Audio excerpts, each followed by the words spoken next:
Hello guys, good morning সবাইকে, very good morning. আমার বর সকাল 7টায় ডিউটিতে চলে গেছে, তো যাওয়ার আগে আমি রুটি করলাম, সবজি করলাম। এখন ছেলে যখন ঘুম থেকে উঠলো, তখন মা ছেলে মিলে রুটি সবজি খাবো। তো ছেলেকে রুটি দিলাম খাওয়ার জন্য। আর আমি এদিকে চিংড়ি মাছ এনে রেখেছি, তো চিংড়ি মাছগুলোকে জলে ভিজিয়ে রাখলাম। এই চিংড়ি মাছগুলো আমরা রুটি সবজি খাওয়ার পরে রান্না করব। অ্যাকচুয়ালি চিংড়ি মাছগুলো কালকে রাত্রে এনে রেখেছে, তো কালকে রাত্রে ফ্রিজে রেখে দিয়েছিলাম। এখন ফ্রিজ থেকে বের করে এগুলিকে জলে ভিজিয়ে রাখলাম। যেহেতু ফ্রিজে রাখলাম এটি বরফ হয়ে গিয়েছে। এখন আমরা মা ছেলে মিলে রুটি সবজি খেয়ে নিচ্ছি। কে কম্পিটিশানে ফার্স্ট হয়, কারণ বাচ্চাদের সঙ্গে একটু কম্পিটিশান করলে বাচ্চারা খাওয়াতে একটু তাড়াতাড়ি ফাস্ট খাবে এবং খাওয়াতে একটু রুচি নেবে। কারণ এমনিতে দিলে তো খেতে চায় না, তো বাচ্চাদের খাওয়ার জন্য একটা প্রসেস বের করে নিতে হয়। তারপরে আমি লাউ নিলাম, যেহেতু চিংড়ি মাছ আনলো, লাউ দিয়ে চিংড়ি মাছ দিয়ে রান্না করব। তো লাউটাকে আমি আগে কেটে নেব। তো আমি বটিদাতে একটু কাটি, কারণ ছুরি দিয়ে আমি লাউ কাটার একটা সুবিধা পাই না। ছুরি দিয়ে কাটাচ্ছি, বটিদা দিয়ে কাটা মনে হয় আমার কাছে খুব তাড়াতাড়ি মনে হয়, তো আমি বটিদাতে নিয়ে বসলাম। এবং কাটার স্টাইল দেখো আমার কীরকম করে কাটছি। তোমরা এরকম করে লাউ কাটো কিনা বাড়িতে কমেন্টে জানাবে।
আমার লাউ কাটা মোটামুটি কমপ্লিট হয়ে গেছে। তারপরে দেখো এদিকে আমার ছেলে বসে ড্রয়িং করছে। তো আমি বললাম আমি রান্না করতে করতে তুমি ড্রয়িং করে নাও, তো ড্রয়িং করছে। তো এইদিকে আমি চিংড়ি মাছগুলোকে কেটে নেব। চিংড়ি মাছগুলোকে দাড়ি টাড়ি ফেলে দিয়ে উপরে চামড়াটা একটু উঠিয়ে নেব।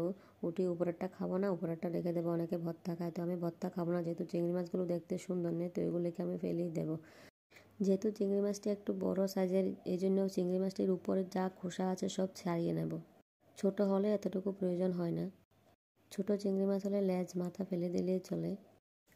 চিংড়ি মাছ কাটতে একটু টাইম নিয়ে কাটতে হয়, কারণ তাড়াহুড়া করে কাটলে চিংড়ি মাছের ভিতরে যা আছে সব একদম চলে আসবে। আর চিংড়ি মাছের যা ব্রেন বুদ্ধি সব কিছু তো মাথায় থাকে, তো মাথা তো একদম টেনে হেঁচড়ে ফেলে দিলেই চলবে না। আস্তে আস্তে করে দাড়ি খোসা ছড়িয়ে নিতে হবে। তো আমি আস্তে আস্তে করে কেটে নিলাম, এবং মাছটি একটু নরমও হয়ে গেছে, তাই একটু ধৈর্যের সঙ্গে কাটতে হচ্ছে। তো আমি দাঁড়িয়ে কাটছি যাতে ক্যামেরাতে আসে কিভাবে কাটছি। আর তোমরা দাঁড়িয়ে কাটবে না, কারণ চিংড়ি মাছ কাটতে অনেকক্ষণ টাইম লাগে। একটা নির্দিষ্ট জায়গাতে বসে চিংড়ি মাছ কাটবে, যাতে তোমাদের কোমরে ব্যথা না হয়। আর আমি ক্যামেরার জন্য এই প্রসেসটা নিলাম। উপরে আমি ক্যামেরা রাখলাম বলে আমি দাঁড়িয়ে দাঁড়িয়ে কাটছি। তো চিংড়ি মাছ প্রায় মোটামুটি আমার কাটা হয়ে গেছে। এখন আমি এটিকে খোসাটিকে ফেলে দেব, আর চিংড়ি মাছটুকুলিকে আমি একটু ওয়াশ করে নেব। আমি কাটার পরে বেসিনে একবার ধুয়ে নিলাম, তারপরেও আমি আবার একটু ওয়াশ করে নিচ্ছি। মনে হচ্ছে যেন আরেকবার ধুয়ে নিলে ভালো হবে। রুটি খাওয়ার জন্য যে সবজিটা বানালাম এটা কিছুটা রয়ে গেছে, কিছুটা আমরা তিনজনে মিলে খেয়ে নিলাম।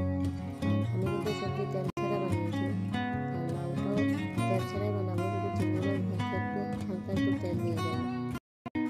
তারপরে একদিকে ভাত বসিয়ে দেবো আর একদিকে সবজি বসিয়ে দেবো।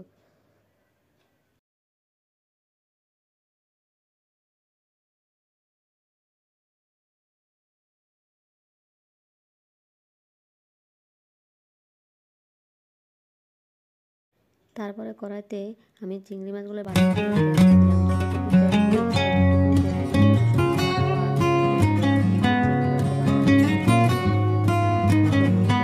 দিয়ে তেলের উপরে চিংড়ি মাছগুলোকে ঢেলে দিলাম। এগুলোকে ভালো করে ফ্রাই করে নেব। তার উপর আমি লাউ ঢেলে দেবো, যেহেতু আমি তেল দেবো না আর সবজিতে।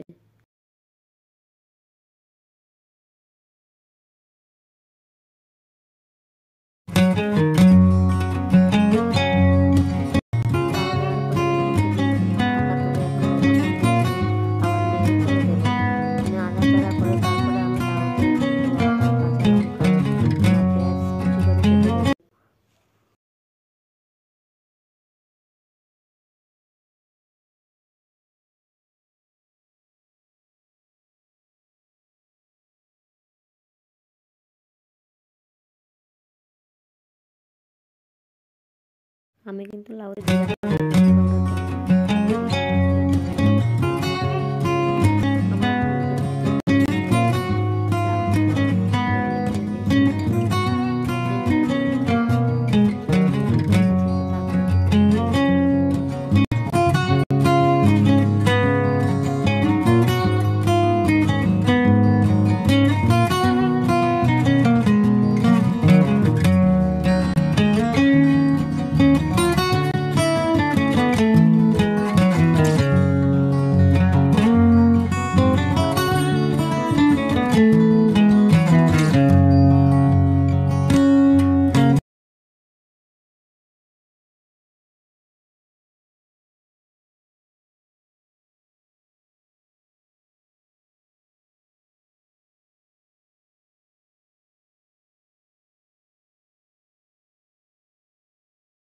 আমার রান্না কমপ্লিট হয়ে গেছে।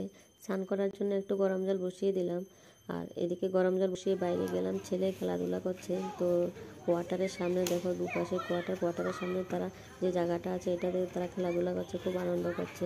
আর এদিকে জল গরম হয়ে গেলে আমি ঘরে এসে স্নান করে গোপালকে পুজো দিয়ে তারপরে আমি খাওয়া দাওয়া করবো ছেলেকে নিয়ে।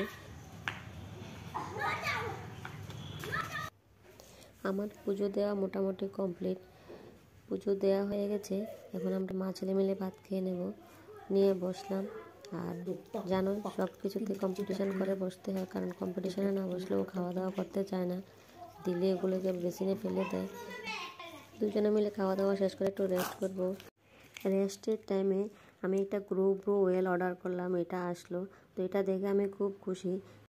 যাদের আইল্যাশ ছোট, ব্রোর হেয়ার কম, তারা এই ব্রো ওয়েলটা ইউজ করবে, উপকার অবশ্যই পাবে। তোমরা ইউজ করে দেখবে।